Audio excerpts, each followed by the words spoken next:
Hello my dear friends, I am Professor Vayam Khan and this is the part 5 of our unit number 4 of subject automatic control system.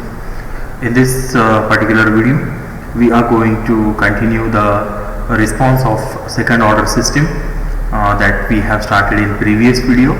In that previous video, we have completed the second order system with two different cases. Case number 1 was when delta was equal to 0 and when delta was equal to 1. So in the both cases we have studied the step response for delta is equal to 0 and delta is equal to 1. And in today's video we are going to continue that second order system, that is response of second order system for a step input, and for that step input we are going to consider two different cases now, when delta is in between 0 and 1 and when delta is greater than 1. So let us continue. So this is your diagram that we have used for second order system. In this diagram you can see this is the gain, ये है मेरा gain of plant, जो plant है उसका ये gain है जिसकी value है W, that is omega n square upon s into s plus 2 delta omega. और इसका जो ट्रांसफर फंक्शन है वो भी हमने देखा है कि क्या आता है इसका ट्रांसफर फंक्शन. साथ ही साथ में इस ट्रांसफर फंक्शन में ये मेरा कैरेक्टरिस्टिक इक्वेशन आ जाता है. This is in denominator term, इस डिनोमिनेटर टर्म में इस s की पावर 2 है. ओके, इसलिए इसको बोला जाता है सेकेंड ऑर्डर सिस्टम. ये सब चीज़ें हम ऑलरेडी डिस्कस कर चुके हैं. सो ज़्यादा वक्त न ज़ाया करते हुए हम हमारे केस नंबर 3 को स्टार्ट करते हैं. सो केस नंबर 3 ऐसी है कि जो डेल्टा की वैल्यू है इट लाइज बिटवीन 0 एंड 1. सो 0 से लेके 1 तक क्या रहती है, लेस देन 1 उसकी वैल्यू रहती है डेल्टा की. तो ऐसे केस में हमारा जो ट्रांसफर फंक्शन है उसका इक्वेशन कैसा मॉडिफाई होता है ये हम देखेंगे. सो हमारा equation we can modify the denominator term of transfer function as follows. जो ट्रांसफर फंक्शन का डिनोमिनेटर का टर्म है उसको कुछ इस तरीके से हम क्या कर सकते हैं, मॉडिफाई कर सकते हैं. It is S square plus 2 delta omega N into S plus omega N square. तो अगर इसको मैं हमारे D that is delta omega N square से अगर इसमें डेल्टा ओमेगा एन स्क्वायर को अगर प्लस और माइनस किया जाए तो ये इक्वेशन भी बैलेंस्ड रहेगा और ये मॉडिफाई भी किया जा सकता है. इससे क्या होगा कि S square plus 2 delta omega N into S जो है ये टर्म इस तरीके से लिखी जाएगी और इस ओमेगा एन स्क्वायर को हम क्या करेंगे, थोड़ा सा बाजू में हटाकर इस सेकेंड वैल्यू को डेल्टा ओमेगा एन को स्क्वायर करेंगे, जिसकी वजह से मुझे यहाँ पर एक इक्वेशन फॉर्म होते नज़र आएगा जो कि रहेगा s square plus 2s delta omega n plus delta omega N square, okay, whole square. So ये मेरा जो इक्वेशन है ये इक्वेशन है मेरा expansion of a plus b whole square, a plus b whole square. तो क्या है a plus b whole square का expansion, it is a square plus twice ab plus b square. So इस पूरी टर्म को मैं क्या कर सकता हूँ, s plus delta omega N whole square के फॉर्म में लिख सकता हूँ. ओके, सो ये मैंने यहाँ पर उसको उस फॉर्म में लिख दिया. साथ ही साथ में मैंने क्या किया है, डेल्टा ओमेगा एन स्क्वायर को जैसा यहाँ पर ऐड किया है वैसे इसको सब्ट्रैक्ट किया है. ओके, अब ये पहली टर्म तो मेरी क्लियर हो गई कि s plus delta omega N whole square में लिख दूंगा. दूसरी टर्म बचती है omega N square minus delta omega N whole square. Okay, so इसमें से अगर मैं ओमेगा एन स्क्वायर को कॉमन निकाल लूँ तो मेरे पास बचेगा 1 माइनस डेल्टा स्क्वायर. ओके, और ये ओमेगा एन स्क्वायर कॉमन बाहर आ जाएगा. ओके, सो ये जो इक्वेशन है, जो मेरा कैरेक्टरिस्टिक इक्वेशन है, ये क्या हो जाएगा, थोड़ा सा सिंप्लीफाई हो जाएगा. ओके, अब मेरा जो ट्रांसफर फंक्शन है उसकी ओरिजिनल वैल्यू है omega N square upon this whole term. Okay, S square plus 2 delta omega N S plus omega N square. उसकी जगह पर मैं क्या करूँगा, ये जो मैंने सिंप्लीफाई किया है टर्म, मॉडिफाई किया है, उसको लिखूँगा. it will be written here. So my transfer function now becomes omega n square upon s plus delta omega n whole square plus omega n square 1 minus delta square. Okay, अब इसको are of S को क्या करेंगे हम, simply write side में लेके आ जाएंगे। Okay, सो ये मेरा सी एस मिल जाएगा। अब ये सी एस मतलब क्या है, Laplace of output, Laplace of output है। ओके, सो अब ये सी ऑफ एस को क्या करना है, मुझे सी ऑफ टी में कन्वर्ट करना है। तो सी ऑफ टी में कन्वर्ट करना है तो उसको क्या करो, सी ऑफ एस का इनवर्स लैप्लास लो। ओके, सो इनवर्स लैप्लास लेने पर क्या मिल जाएगा, मुझे मेरा आउटपुट मिल जाएगा टू दी स्टेप रिस्पॉन्स, और मैं बोल सकता हूँ मुझे टू दी स्टेप इनपुट मुझे मिल जाएगा, दैट इज स्टेप रिस्पॉन्स मुझे वहाँ पर फाइंड आउट हो जाएगा। ओके, सो मैं क्या करूँगा, अब इसको इन्वर्स तो लेना है लेकिन ये स्टैंडर्ड फॉर्म में है क्या, तो नहीं, तो मैं इसको स्टैंडर्ड फॉर्म में लाऊंगा। सो इसको स्टैंडर्ड फॉर्म में लाने के लिए पहले तो आर ऑफ एस की वैल्यू मुझे पुटअप करना है। आर ऑफ एस की वैल्यू कितनी है, 1/s है, तो वो मैं पुटअप कर दूंगा इक्वेशन में। वो इक्वेशन में पुटअप करने के बाद में मैं चेक करूंगा whether it is in the standard form of Laplace. So it is not in the standard form of Laplace, तो मुझे क्या करना पड़ेगा, पार्शल्स लेने पड़ेंगे, पार्शल फ्रैक्शंस लेने पड़ेंगे सी ऑफ एस के। सो पार्शल फ्रैक्शन कैसे होंगे, a/s होगा पहला पार्शल फ्रैक्शन, प्लस दूसरा रहेगा bs plus c upon s plus d delta omega N whole square plus omega N square 1 minus delta square. Okay, इसको हम और सिंप्लीफाई कर सकते हैं। After simplification you will get the values of a, b and c as 1, -1 and -2 delta omega. पहले क्या करते हैं हम, हमको पता है सिंप्लीफिकेशन में क्या करते हैं, पहले a इज 1 पुटअप करो, फिर b करो, फिर c का वैल्यू ऑटोमेटिकली आपको मिल जाएगा। So like that, so you get the value of a, b and c. So simply put up these values in our equation of partial fraction. So partial fraction की equation में डालने पर ये बन जाएगा equation 1/s, a की जगह 1/s आ जाएगा, माइनस प्लस की जगह माइनस हो जाएगा since b is minus, so minus s plus minus plus minus से प्लस हो जाएगा 2 डेल्टा ओमेगा n, और ये बची हुई term as it is. Okay, so इसको मैं और क्या करता हूँ, आगे जाके सिंप्लीफाई करता हूँ, कॉमन इसमें से निकालता हूँ। तो सिंप्लीफिकेशन के बाद में जो मेरा सी ऑफ एस का इक्वेशन आता है वो कुछ इस तरीके से लंबा चौड़ा इक्वेशन यहाँ पर मुझे देखने मिल रहा है।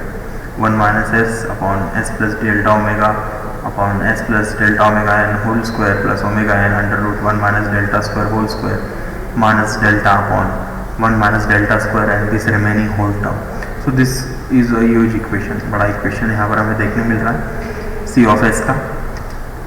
अगर मैं इसे सिंप्लीफाई करना चाहता हूँ तो मुझे दिख रहा है कि हर बार ये omega N under root 1 minus delta square ये वैल्यू कई बार आ रही है। तो मैं क्या करता हूँ, इस omega N under root 1 minus delta square को एज ओमेगा डी बोल के पुटअप करता हूँ, ताकि जो मेरा इतना लंबा चौड़ा इक्वेशन है वो क्या हो जाए, थोड़ा सा शॉर्ट हो जाए, सिंप्लीफाई हो जाए।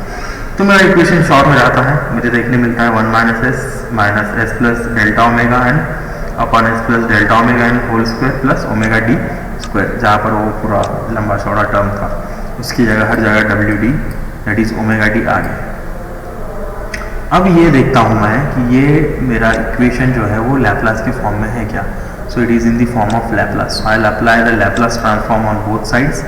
सो instead of C of S now I will have C of T that is Laplace inverse Laplace 1/s का हो जाएगा 1 इंटू यू ऑफ टी, ये पूरी टर्म का हो जाएगा e minus E raise to minus delta omega N T cos omega D T. Okay, ये omega D इसके लिए ही यहाँ पर हमने लिया है ताकि यहाँ पर हम उसे लिख सकें, minus delta upon under root 1 minus delta square constant है तो एज इट इज रहेगा। ये जो टर्म है इस टर्म का हो जाएगा minus e delta omega N t sine omega D T. Okay, so इसमें से यू टी कॉमन आ जाता है तो ये यू टी कॉमन ले लिया। सो मेरा इक्वेशन कुछ इस तरीके से मुझे देखने मिलता है। ओके, अब मैं क्या कर रहा हूँ कि यहाँ पर ओमेगा डी की जो वैल्यू है वो वापस से पुटअप कर दे रहा हूँ। ओमेगा डी की जो वैल्यू है वो वापस से मैं पुटअप कर रहा हूँ। ओके, कैसा कर रहा हूँ, so 1 minus delta square is equals to sine theta. Okay, since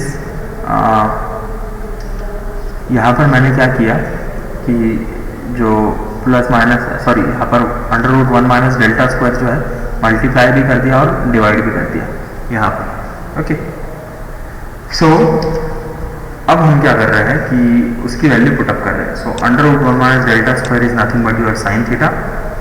if it is sine theta then delta will be cos theta. Delta क्या रहेगा, कॉस थीटा बनेगा। सो ये दोनों भी चीज़ों की वैल्यू यहाँ पर पुटअप करना है और पुटअप करने पर मुझे यहाँ पर ये फाइनल इक्वेशन मिल रहा है सी ऑफ टी का, which is equals to 1 minus in bracket E raise to minus delta omega N T upon under root 1 minus delta square bracket close sine omega D T plus theta into U of T. Okay, so the unit step response of second order system is having damped oscillations, decreasing oscillation उसके रहते हैं। okay, when delta lies between 0 and 1, जब वो 0 और 1 के बीच में है। Case 4 भी देख लेते हैं। केस 4 में क्या है कि डेल्टा जब ग्रेटर देन 1, सो हम उसको वापस से मॉडिफाई करेंगे हमारे कैरेक्टरिस्टिक इक्वेशन को। सो कैरेक्टरिस्टिक इक्वेशन को मॉडिफाई करने पर वापस से ये हमको इक्वेशन देखने मिलेगा। ये वापस से हम क्या कर देंगे, उस इक्वेशन को पुटअप कर देंगे। यहाँ पर भी वही चीज़ की हमने डेल्टा ओमेगा एन स्क्वायर से ऐड और सब्ट्रैक्ट किया है। वापस से सी ऑफ एस का इक्वेशन आ जाएगा। अब फ़र्क यहाँ पर इतना है कि जब आप डेल्टा की वैल्यू पुटअप करोगे तो वो थोड़ी सी सिंप्लीफाई हो जाएगी। So substitute r of S is equals to 1/s in the above equation. आपका सी एस मिल जाता है आपको। Okay, you get your c s here after putting this r of s. So this is your CS when you multiply the term s to everything. Okay, so it becomes like this. Since this is not in a standard format of Laplace, so हम उसको partial लेंगे, partial fractions लेंगे C of s के। Partial fraction लेने पर a, b और ये c ये हमारे तीन पार्शियल फ्रैक्शंस फॉर्म हो रहे हैं। इसके बाद सिंप्लीफाई करने के लिए a is equals to 1 put up करेंगे। फिर a is equals to 1 put up करने के बाद में ऑटोमेटिकली मुझे कुछ b की वैल्यू मिलेगी। जो भी b की वैल्यू मिलेगी वो a और b मिलाकर जब पुटअप करूँगा तब c की वैल्यू मिलेगी लाइक दिस। ओके, सो ये रिस्पेक्टिवली उसकी कुछ वैल्यूज इस तरीके से आती है। So a is equals to 1, b is equals to 1/2 delta plus under root delta square minus 1 in bracket delta square minus 1, और यही माइनस टर्म आता है c के लिए।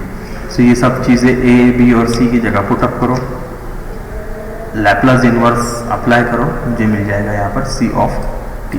सो सी ऑफ टी की वैल्यू है 1 plus in bracket 1/2 in bracket delta plus under root delta square minus 1 again in bracket delta square minus 1 बड़ी bracket close e raise to minus delta omega plus omega N under root delta square minus 1 t, और ये बची हुई term. Since it is over damped, delta बहुत ज़्यादा है, delta is greater than 1, so this is over damping condition. The unit step response of second order system when delta is greater than 1 will never reach step input in steady state.